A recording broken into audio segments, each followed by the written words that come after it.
Physics of gas एक बहुत ही basic topic है रेस्पिरेटरी फिजियोलॉजी का। इस वीडियो में हम जानेंगे कि फिजिक्स ऑफ गैस यानी कि क्या क्या डिफरेंट गैस लॉज हैं और कैसे गैस लिक्विड में डिसॉल्व होती है।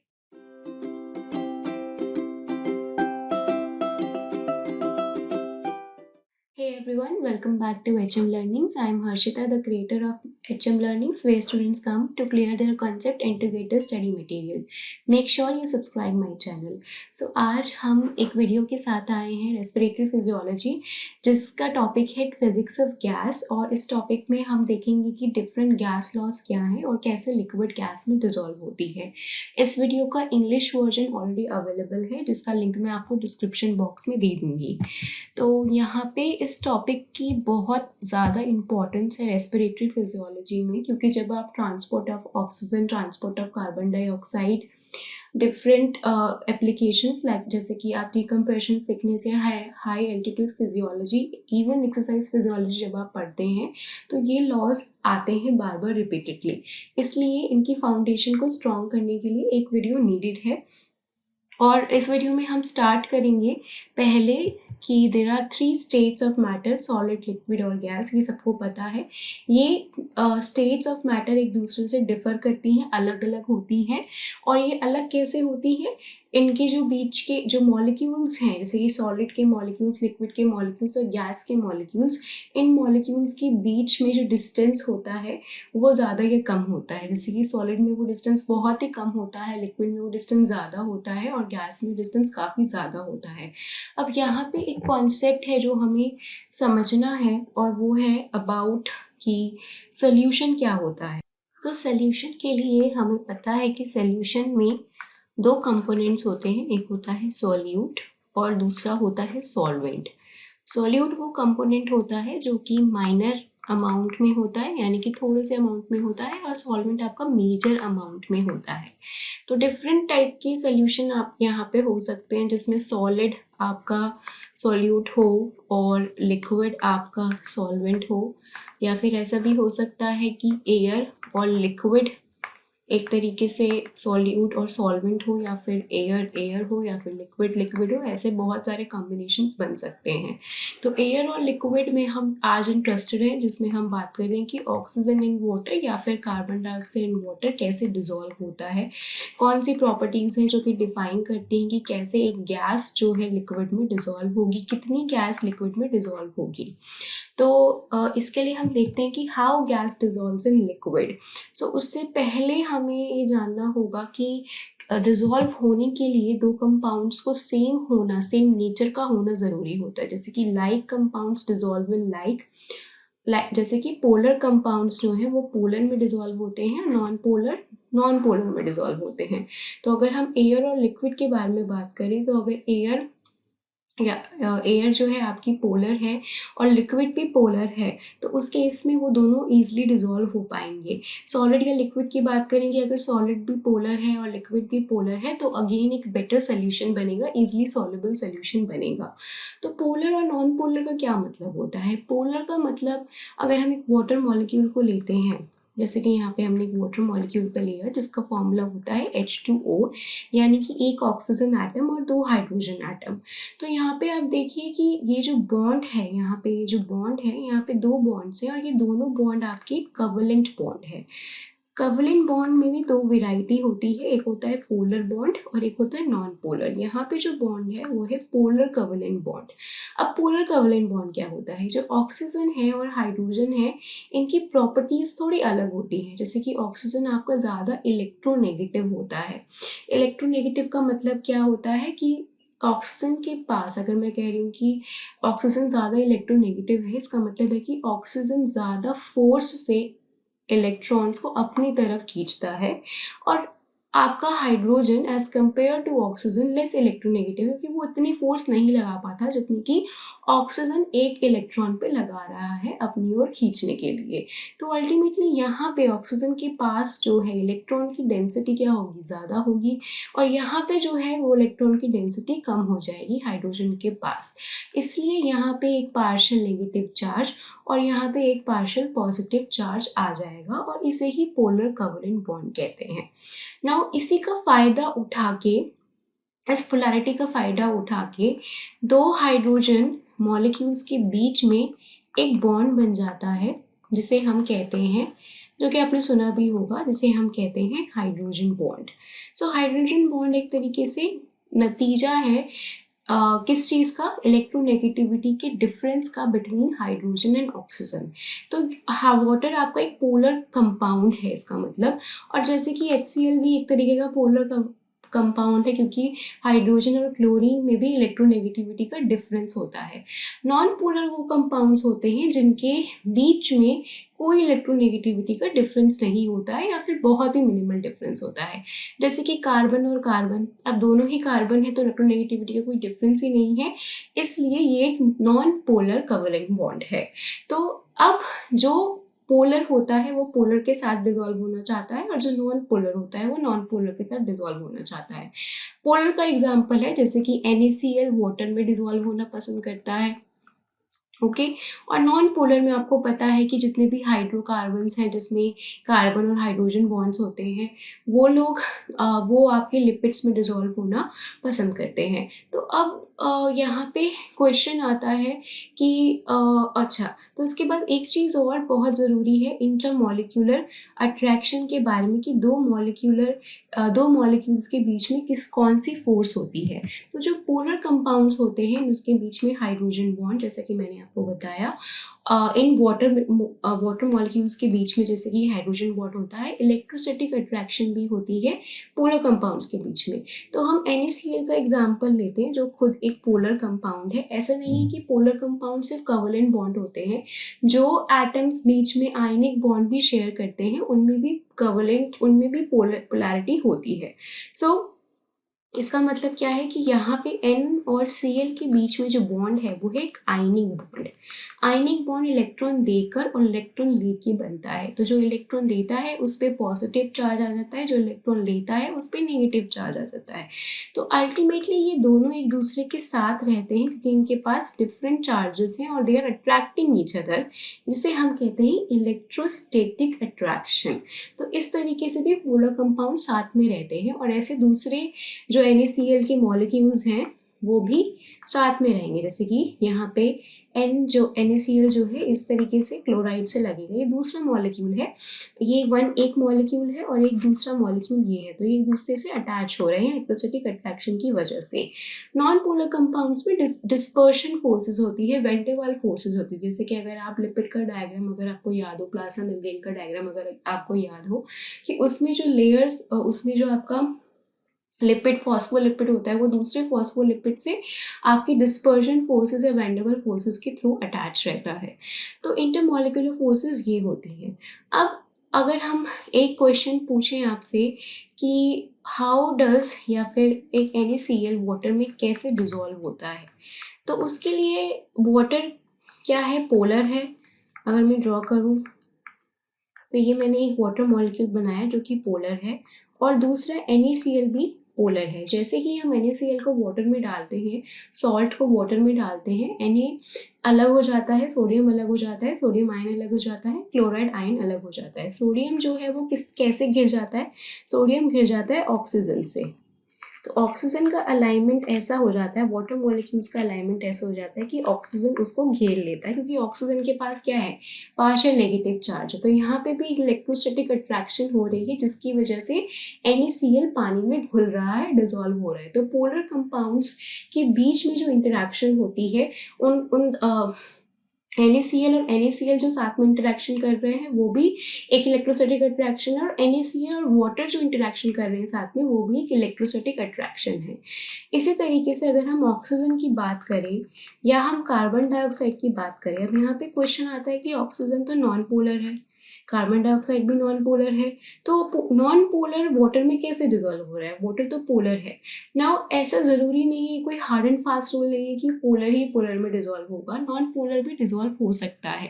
कैसे, अगर आप ऑक्सीजन को देखें तो एक ऑक्सीजन एटम दूसरे ऑक्सीजन एटम से दो बॉन्ड के थ्रू अटैच होता है, और उसके बाद टू पेयर्स होते हैं, लोन पेयर्स जिसे हम कहते हैं। तो ये लोन पेयर्स की हेल्प्स की वजह से जो आपका, मुझे एक बार मैं यहाँ से इरेज कर देती हूँ ताकि जगह रहे। तो इसकी वजह से क्या होता है कि जो आपका वाटर है, जो आपका पार्शियल पॉजिटिव चार्ज है हाइड्रोजन पे, वो जो है वो अट्रैक्ट रहता है ऑक्सीजन से। सो इस तरीके से ऑक्सीजन को सराउंड करता है आपका partial positive charge of hydrogen of water molecule. तो इस तरीके से ऑक्सीजन आपका वाटर में डिजोल्व होता है। अब नेक्स्ट क्वेश्चन आता है कि कितना ऑक्सीजन कितने वाटर में डिजोल्व होगा, ये कौन से फैक्टर्स उसे डिटरमाइन करते हैं। और दूसरा उसके अलावा नेक्स्ट क्वेश्चन ये होता है कि ऑक्सीजन एक गैस है, ऑक्सीजन गैस जब वाटर में डिजोल्व होती है तो उसकी क्या स्टेट रहती है। अब किसी भी सोल्यूशन की जो स्टेट होती है मेजरली वो सॉल्वेंट की स्टेट ही होती है। तो अगर आपका सॉल्वेंट लिक्विड है तो सॉल्यूट डिजोल्व के बाद लिक्विड स्टेट में ही दिखेगा। तो यहाँ पे ऑक्सीजन भी डिजोल्व होने के बाद वाटर में आपको लिक्विड स्टेट में ही दिखेगी, ऑक्सीजन बबल्स नहीं दिखेंगे। तो यहाँ हमने जान लिया है कि कैसे गैस डिजोल्व होती है लिक्विड में। ऑक्सीजन अपनी लोन पेयर्स का यूज करके वाटर में डिजोल्व होता है और कार्बन डाइऑक्साइड भी ऐसे ही डिजोल्व होती है। अब हम देखेंगे कि what determines the solubility of a gas. तो डिजोल्व एक टर्म होती है डिजोल्व। डिजोल्व का मतलब होता है कि कितना डिजोल्व इज अ एक्शन कि कैसे डिजोल्व हो रहा है, मतलब कि जो आपका सॉल्यूट है वो सॉल्वेंट में डिजोल्व हो रहा है, ये एक एक्शन है। सॉल्युबिलिटी का मतलब होता है कि मैक्सिमम अमाउंट ऑफ सॉल्यूट जो कि सॉल्वेंट में डिजोल्व हो सकता है एक कांस्टेंट टेम्परेचर और प्रेशर पे। तो टेम्परेचर और प्रेशर भी फैक्टर्स होते हैं जो कि सॉल्यूट को सॉल्वेंट में कितना डिजोल्व होगा उसे अफेक्ट करते हैं। तो एक कांस्टेंट प्रेशर और एक कांस्टेंट टेम्परेचर पे कितना सॉल्यूट कितना मैक्सिमम सॉल्यूट एक सॉल्वेंट में डिजोल्व हो सकता है, ये उसकी सॉल्युबिलिटी होती है। तो कितना मैक्सिमम गैस लिक्विड में डिजोल्व हो सकती है कांस्टेंट टेम्परेचर और प्रेशर में, ये गैस की सॉल्युबिलिटी है। पर उस पर स्विच करने से पहले कुछ टर्म्स हैं जो कि समझना ज़रूरी है, जैसे कि प्रेशर क्या होता है, कंसंट्रेशन क्या होती है, ये जानने की ज़रूरत है। तो पहले हम समझते हैं कि प्रेशर क्या होता है। So pressure is force per unit area, यानी कि हम डायग्राम बनाएं जैसे कि हमने एक बैलून लिया है, इस बलून में एयर भरी हुई है। So these are the air molecules. Now ये जो एयर मॉलिक्यूल्स हैं ये आपस में टकरा रहे होंगे क्योंकि ये मोशन में रहते हैं, इनके पास काइनेटिक एनर्जी होती है, और ये मॉलिक्यूल्स आपके वॉल पे भी टकरा रहे होंगे, बैलून की वॉल पे। नाउ ये जिस फोर्स से, जिस ताकत से बैलून की वॉल पे टकरा रहे होंगे वो इन गैस मॉलिक्यूल्स का प्रेशर होगा। तो pressure is defined as the force exerted by the gas molecules. If you are talking about a pressure of a gas, force exerted by the gas molecules per unit area against a surface. तो यहाँ पे जो balloon पे force लग रही है वो क्या है, force exerted by gas molecules per unit area of a balloon, कि बलून के पर यूनिट एरिया पे गैस मॉलिक्यूल्स कितने फोर्स से टकरा रही है, that is the pressure of gas molecules. Now अगर मैं दूसरा बलून लूँ और उस बलून में मैं एक तरीके की नहीं बल्कि कई तरीके की गैस भरूँ, यानी कि मेरे पास बलून के अंदर मिक्सचर ऑफ गैसेस हैं, ठीक है। तो एक आपके पास रेड मॉलिक्यूल्स हैं गैस के, एक है ग्रीन और एक हम नीले ले लेते हैं, तो एक हो गए नीले। तो यहाँ पर पहले जो हमारी गैस रेड मॉलिक्यूल्स थे वो जो फोर्स एक्सर्ट कर रहे थे वो इतना था, ठीक है। फिर आए ग्रीन वन जो है वो F2 फोर्स एक्सर्ट कर रहे थे सेम एरिया पे, और ब्लू वन वो F3 फोर्स एक्सर्ट कर रहे थे सेम एरिया पे। तो सेम एरिया पे कितना फोर्स एक्सर्ट हो रहा है, टोटल फोर्स इज प्लस, अगर हम तीनों को प्लस करेंगे तो वो हमें सेम एरिया ऑफ बलून पे कितना टोटल प्रेशर एक्सर्ट हो रहा है इस मिक्सचर ऑफ गैसेस से वो बताएगा। और इसे साइंटिफिक लैंग्वेज में हम बोलते हैं डाल्टन्स लॉ। तो डाल्टन्स लॉ क्या बताता है कि टोटल प्रेशर कितना एक्सर्ट हो रहा है per unit area at a given instant, एक पर्टिकुलर टाइम पे कितना प्रेशर एक्सर्ट हो रहा है बलून के अंदर या फिर बाहर, उसे हम कहते हैं डिफरेंट गैस मॉलिक्यूल्स के, उसे हम कहते हैं डाल्टन्स लॉ।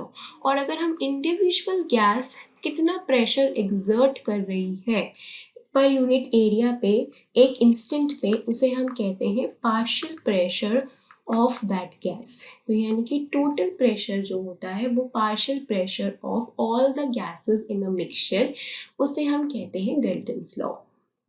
ओके, तो जैसे कि एटमॉस्फेरिक प्रेशर आपका कितना होता है 760 mmHg, और उसमें से आपका PO2 होता है 159 mmHg। तो PO2 जो है this is the partial pressure of what, oxygen, and this is the total pressure of the atmosphere.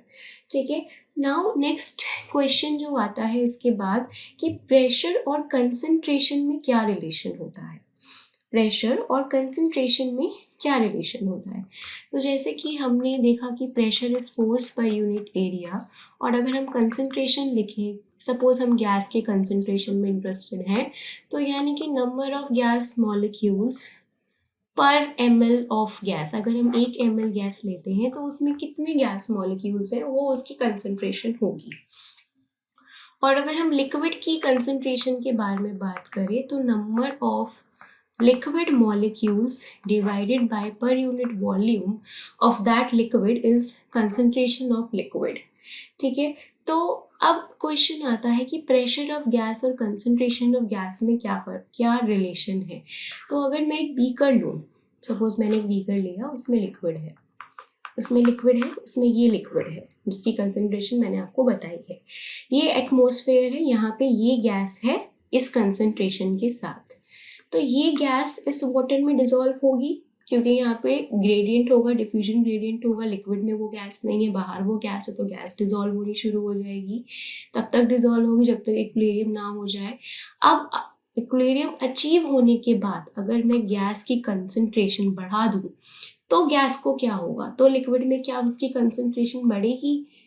Answer is yes. जितना ज़्यादा मैं गैस की कंसंट्रेशन को बढ़ाऊंगी उतनी ज़्यादा लिक्विड में वो गैस जितनी सॉल्युबल है वो बढ़ेगी, बट एक एक्सटेंट तक बढ़ेगी। इसका मतलब कंसंट्रेशन बढ़ाने से गैस की सॉल्युबिलिटी यानी कि कितना सॉल्युबल हो रहा है वो लिक्विड में, वो इंक्रीज हो रही है। ठीक है, और कंसंट्रेशन ऑफ गैस का अगर मैं बैलून के थ्रू समझाऊं तो यहाँ पे मैंने मॉलिक्यूल्स ही तो लिए थे, गैस मॉलिक्यूल्स ही तो लिए थे। तो अगर मैं कह रही हूँ कि मैं कंसंट्रेशन बढ़ा रही हूँ, पहले कंसंट्रेशन ये थी, अब कंसंट्रेशन मैंने बढ़ा दी है, अब इसमें और भी ज़्यादा गैस मॉलिक्यूल्स हो गए हैं, तो क्या होगा, जो फोर्स एक्सर्ट हो रही है उन गैस मॉलिक्यूल्स की सरफेस पे बलून की, वो बढ़ेगी या घट जाएगी? वो बढ़ जाएगी, इसलिए ज़्यादा हवा भरने से बैलून फट जाता है। तो इसका मतलब क्या है कि प्रेशर ऑफ गैस बढ़ता है जब कंसंट्रेशन ऑफ गैस बढ़ती है, यानी कि दोनों में डायरेक्टली प्रोपोर्शनल रिलेशनशिप है। जैसे जैसे आप कंसंट्रेशन ऑफ गैस बढ़ाएंगे वैसे वैसे प्रेशर ऑफ गैस भी बढ़ जाएगी। इसे हम कहते हैं ideal gas law. Okay, now after this, इसके बाद क्वेश्चन आता है कि हमने किसी लिक्विड को छोड़ दिया है एक गैस के प्रेशर में, हम प्रेशर वर्ड अब यूज़ करते हैं। एक एटमॉस्फेयर से हमने एक लिक्विड को एक्सपोज किया है, उस एटमॉस्फेयर में गैस का प्रेशर है P। अब वो गैस कितना डिसॉल्व करेगी लिक्विड में, वही हमारा क्वेश्चन है। वो डिफाइन करता है हेनरीज लॉ, जो कि कहता है कि किसी भी गैस की कंसंट्रेशन, जैसे कि अगर मैं यहाँ पे ऑक्सीजन मान लूँ, तो ऑक्सीजन लिक्विड में कितना डिसॉल्व होगी ये डायरेक्टली प्रोपोर्शनल होगा कि उस ऑक्सीजन का पार्शियल प्रेशर एयर में क्या है, उस एयर में जिससे आपने लिक्विड को एक्सपोज किया है। यानी कि अगर मैं पार्शियल प्रेशर ऑक्सीजन का बढ़ा दूँ उस एनवायरनमेंट में तो ऑक्सीजन डिसॉल्व होनी भी बढ़ जाएगी। तो कंसंट्रेशन बढ़ा तो पार्शियल प्रेशर बढ़ा, तो अल्टीमेटली ऑक्सीजन डिसॉल्व होनी वाटर में बढ़ गई। तो ये आपका हेनरीज लॉ है। तो अब हम देखते हैं कि हमने क्या क्या देखा है। तो यहाँ पे pressure of gas, force exerted by moving gas molecules against a surface per unit area at a given instant. Dalton's law is a sum of partial pressure of all the individual gases in air mixture. Partial pressure is defined as pressure exerted by individual gas in the mixture of gases. PO2 is equal to percentage of O2 into PV. यानी कि ये diagram अगर आप देखेंगे तो this is the total atmospheric pressure 760 mmHg और oxygen आपका 21% बनाती है उसका। तो आप अगर आप 0.21 को इंटू कर दें 760 mmHg से तो आपको पार्शियल प्रेशर मिल जाएगा PO2 का P159। ऐसे ही आप दूसरी गैसेस का भी निकाल सकते हो और इन सबको प्लस करके आपको 760 मिलेगा जो आपका डेल्टन्स लॉ होता है। दूसरी बात है आइडियल गैस लॉ की प्रेशर डायरेक्टली प्रोपोर्शनल होता है कंसंट्रेशन का, एज्यूमिंग कि वॉल्यूम और टेम्परेचर जो है कांस्टेंट है। उसके बाद हेनरीज लॉ कहता है कि concentration of gas dissolved in liquid phase proportional होती है कि उस गैस का पार्शियल प्रेशर एटमॉस्फेयर में कितना है जिससे उसे एक्सपोज किया गया है। फिर उस प्रोपोर्शनल के साइन को एक कांस्टेंट से रिमूव कर दिया गया जिसे हम सॉल्युबिलिटी कोएफिशिएंट कहते हैं, जिसकी ये वैल्यू होती है 0.0013 मिलीमोल पर mmHg 37 degree Celsius for solution जो कि ब्लड प्लाज्मा जैसा होता है। हेनरीज लॉ का एप्लीकेशन होता है कहाँ पे होता है अगर आपको पता हो, arterial blood gas ABG test करते हैं जहाँ पे रिपोर्ट में PO2 लेवल PCO2 लेवल आता है। तो ब्लड में हम ब्लड सैंपल कलेक्ट करते हैं पेशेंट से तो वो हमें ऑक्सीजन डिजोल्व या CO2 डिजोल्व नहीं बताते हैं, वो हमें PO2 और PCO2 बताते हैं क्योंकि वो जो सैंपल लेते हैं उस सैंपल को वो एक एयर से इक्विलिब्रेट कराते हैं और उस एयर में जो भी पार्शियल प्रेशर आता है उसे वो रिपोर्ट करते हैं कि इस एयर से इक्विलिब्रेट हुआ है ब्लड सैंपल। सो इस तरीके से हेनरीज लॉ का यूज होता है आर्टीरियल ब्लड गैस में। तो अब हम इस वीडियो के एंड में आ गए हैं। तो इस वीडियो में हमने देखा कि क्या क्या डिफरेंट गैस लॉज हैं और कैसे गैस जो है लिक्विड में डिसॉल्व होती है। नेक्स्ट वीडियो में हम सॉल्युबिलिटी कोएफिशिएंट के बारे में और कैसे प्रेशर और टेम्परेचर अफेक्ट करते हैं सॉल्युबिलिटी गैस की लिक्विड में। ये बुक्स हैं जहाँ से इस कंटेंट को लिया गया है, आप इन बुक्स को पढ़ सकते हैं मोर क्लैरिटी के लिए। If you like this video please like share and subscribe and हमें बताइए कि आपको कौन से वीडियो हिंदी में चाहिए। Till then keep learning.